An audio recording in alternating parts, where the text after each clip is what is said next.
नमस्कार दोस्तों, मैं हूं अमित। स्वागत करता हूं आप सभी का आपके इस यूट्यूब चैनल नॉलेज नोर में। दोस्तों, ऐसा कि आप सभी को पता है, अभी कुछ दिन पहले केंद्र सरकार के द्वारा देश के युवाओं के लिए एक योजना लाई गई जिसे कि अग्निपथ का नाम दिया गया, जिसमें यह बताया गया कि जो भी देश के युवा सेना में भर्ती होकर देश की सेवा करना चाहते हैं, उनकी भर्ती अब अग्निपथ योजना के तहत होगी। केंद्र सरकार के द्वारा यह भी बताया गया कि यह योजना देश के उन सभी युवाओं के लिए बेहतर साबित होगी जो जॉब की तलाश कर रहे हैं और सेना में भर्ती होकर देश की सेवा करना चाहते हैं। दोस्तों, जैसे ही इस योजना को लाया गया, देश के तमाम युवा सड़कों पर आ गए। कई जगह तोड़फोड़ किए, 21 ट्रेनों को जला दिया गया और कई सरकारी संपत्तियों को नुकसान पहुंचाया गया। दोस्तों, इस घटना में रेलवे को 1000 करोड़ रुपए का नुकसान हुआ। तो अब सभी के दिमाग में यही सवाल आता है कि युवा तो देश के भविष्य होते हैं, वो जॉब की तलाश में थे, फिर उस अग्निपथ योजना में ऐसा क्या कह दिया गया जिससे वह इतने उग्र हो गए? और रेलवे को जो 1000 करोड़ रुपए का नुकसान हुआ, उसका जिम्मेदार कौन होगा?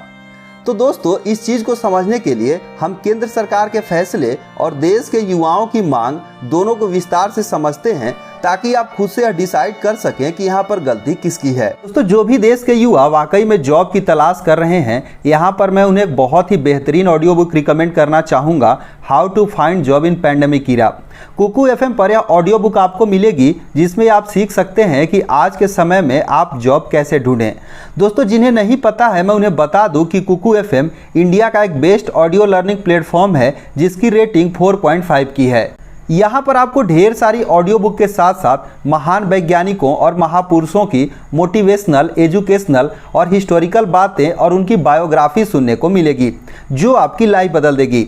दोस्तों, आमतौर पर इसका प्राइस होता है 399 रुपीज़ पर ईयर, लेकिन अभी इस पर एक डिस्काउंट चल रहा है। अगर आप मेरा कूपन कोड यूज करेंगे KK50 का, तो यह आपको मात्र 199 रुपये में पड़ेगी पूरे 1 साल के लिए, जो कि वैलिड है पहले 250 लोगों के लिए। तो जल्दी से जाइए वीडियो के डिस्क्रिप्शन में और डाउनलोड कीजिए कुकू एफएम। दोस्तों, अब हम बात करें मेन टॉपिक की, तो केंद्र सरकार के द्वारा जो बातें कही गई, उसमें पहला पॉइंट था कि इस योजना के तहत भर्ती किए गए युवाओं का जॉब 4 साल के लिए होगा, यानी कि हर 4-4 साल पर वैकेंसी आएगी, जहां से ज़्यादा युवाओं को देश की सेवा करने का मौका मिलेगा। दूसरे पॉइंट में यह बताया गया कि नौकरी की आयु सीमा 32 वर्ष से घटाकर 26 वर्ष कर दी जाएगी, जिसमें 17.5 साल से 21 साल के युवा 26 साल तक नौकरी कर सकेंगे।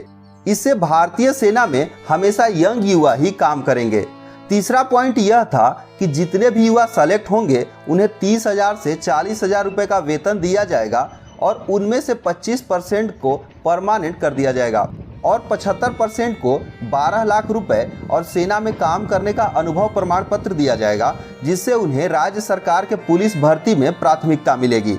चौथा पॉइंट यह था कि अग्निपथ योजना के तहत भर्ती किए गए युवाओं को पेंशन नहीं मिलेगी और उस पैसे को सेना के इक्विपमेंट में खर्च किया जाएगा। दोस्तों, यहाँ पर कुछ हद तक बातें तो सही कही गई, लेकिन एक बात यह भी बोला गया कि अभी तक सेना की भर्ती के लिए जो भी परीक्षाएं ली गई है, उनकी ज्वाइनिंग अभी तक नहीं हुआ है, उन्हें कैंसिल करके सब नए सिरे से होगा। यानी कि जो भी युवा अभी 1-2 साल से तैयारी करके एग्जाम को क्वालिफाई किए हैं, उनके सारे परीक्षाओं को रद्द कर दिया जाएगा और पुनः जो है अग्निपथ योजना के तहत उनका सिलेक्शन होगा। तो वही युवा जो कि सेलेक्ट होकर अभी उनकी ज्वाइनिंग नहीं हुई है, चूंकि उनकी एज जो है समाप्त हो रही है, तो वो लोग सारे इतने यहाँ पर सड़क पर आ गए और उनकी मांगे यह थी कि हमारी जो परीक्षाएं वगैरह हो चुकी हैं, उनकी ज्वाइनिंग की जाए और जो भी करना है वह नए सिरे से करे। तो और यहाँ पर कई लोगों का यह भी कहना है कि केंद्र सरकार हमें 4 साल की नौकरी का झांसा देकर हमारा करियर जो है बर्बाद कर रही है, क्योंकि इस 4 साल के दौरान हम ना तो इधर का रहेंगे ना उधर का, क्योंकि 4 साल में जो भी हमें कुछ पढ़ाई वगैरह करना होता है, हम 10th के बाद आगे कुछ ऐसा नहीं कर पाएंगे सेना में रहने के बाद, और 4 साल के बाद हमारी नौकरी चली जाएगी। तो दोस्तों, यहाँ पर 2 तरह के युवा थे जो कि सड़क पर आए और इस तरीके से अपने मांगों को रखे, लेकिन मैंने यहाँ पर केंद्र सरकार और युवाओं की दोनों बातों को, अब आप यहाँ पर खुद से डिसाइड कर सकते हैं कि आखिर गलती किसकी है, क्योंकि दोनों पक्षों की जो मांगे हैं वो तो जायज़ है, लेकिन इस बीच जो भी नुकसान भारतीय रेलवे को हुआ है वह बिल्कुल ही गलत है, क्योंकि मांगों को पूरी करना रेलवे को नुकसान पहुँचाने से नहीं होगा। दोस्तों, मैंने एक वीडियो और भी बनाई थी कि हर किसी जो है मैटर पे रेलवे को ही क्यों यहाँ पर मुद्दा बनाया जाता है।